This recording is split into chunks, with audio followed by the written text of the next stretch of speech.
Hey friends, if you wish to fix Logitech mouse not working in Windows 11, then please watch this video. I will guide you through the resolutions.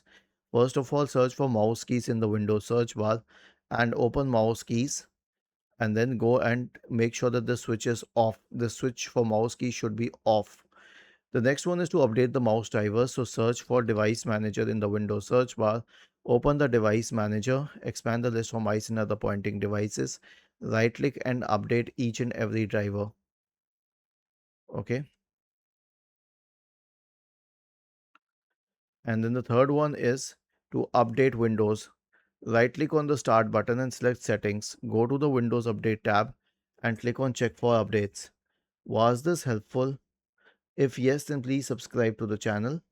If not, then let us know in the comment section of the video on how we could help you further. Thank you for watching this video and have a nice day.